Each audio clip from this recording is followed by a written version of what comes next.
जब जब धरती पर अत्याचार बढ़ता है, जब इंसानियत रोती है, जब धर्म को बचाने वाला कोई नहीं दिखता, तब इतिहास में जन्म लेते हैं ऐसे महापुरुष जो अपने शीश की बाजी लगा देते हैं लेकिन सत्य से समझौता नहीं करते। ये कहानी है त्याग, बलिदान और धर्म की रक्षा की।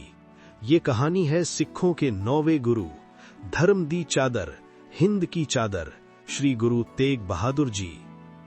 गुरु तेग बहादुर जी का जन्म 1 अप्रैल 1621 को अमृतसर में हुआ।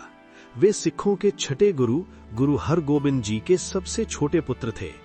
उनका बचपन का नाम था त्यागमल। बचपन से ही वे बहुत शांत, गंभीर और ध्यानमग्न स्वभाव के थे। जब दूसरे बच्चे खेलते थे, वो ध्यान में बैठे रहते थे। परंतु ये मत समझिए कि वे कमजोर थे, वे एक महान योद्धा भी थे। जब मुगलों ने सिखों पर हमला किया, तब मात्र 13 वर्ष की आयु में उन्होंने युद्ध में हिस्सा लिया। उनकी वीरता देखकर उनके पिता गुरु हरगोबिंद जी ने उन्हें नया नाम दिया, तेग बहादुर।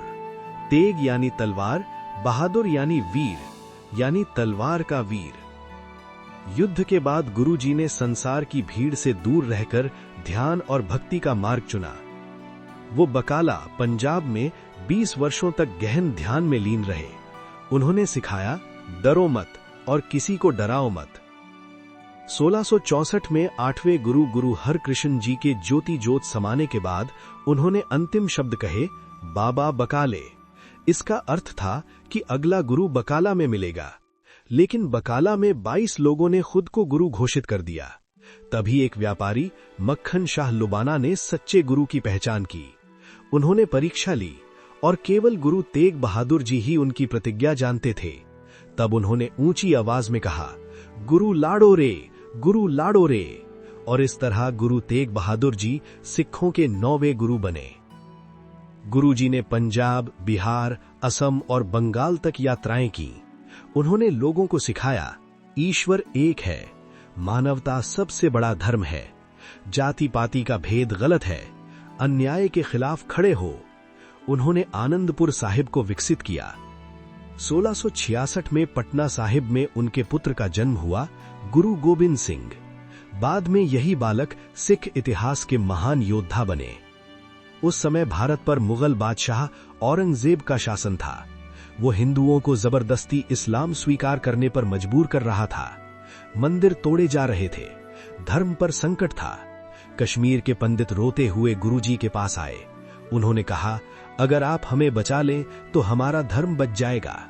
गुरु तेग बहादुर जी ने अपने छोटे बेटे गोविंद राय से पूछा कि ऐसा कौन है जो धर्म के लिए अपना बलिदान दे सकता है। छोटे गोविंद राय ने कहा, आपसे बड़ा कौन। ये सुनकर गुरुजी ने निश्चय कर लिया। गुरुजी ने खुद को गिरफ्तार करवाने का फैसला किया। उन्होंने कहा, यदि मेरा सिर चाहिए तो ले लो, पर किसी को जबरदस्ती धर्म मत बदलवाओ।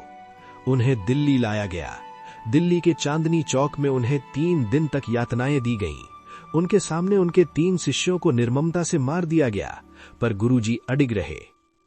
24 नवंबर 1675, चांदनी चौक, गुरु तेग बहादुर जी का सिर काट दिया गया। आज वहीं स्थित है गुरुद्वारा शीशगंज।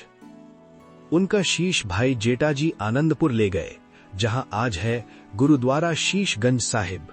और शरीर को लखी शाह वंजारा जी ने अपने घर में आग लगाकर सम्मान पूर्वक अंतिम संस्कार किया, जहां आज है गुरुद्वारा रकाब साहिब। उन्होंने अपने धर्म के लिए नहीं, दूसरों के धर्म की रक्षा के लिए बलिदान दिया। ऐसा बलिदान इतिहास में दुर्लभ है। उनकी 115 रचनाएं गुरु ग्रंथ साहिब में दर्ज है। उनकी वाणी सिखाती है, भय त्यागो, मोह त्यागो, नाम जपो, सेवा करो। जब जब अन्याय बढ़ेगा, जब जब धर्म संकट में होगा, इतिहास फिर गवाही देगा कि एक गुरु ने अपना शीश दे दिया, पर इंसानियत को झुकने नहीं दिया। ये सिर्फ इतिहास नहीं, ये आत्मबल की मिसाल है। अगर आप भी गुरु तेग बहादुर जी के बलिदान को नमन करते हैं, तो इस वीडियो को शेयर करें और कमेंट में लिखें, हिंद दी चादर अमर रहे।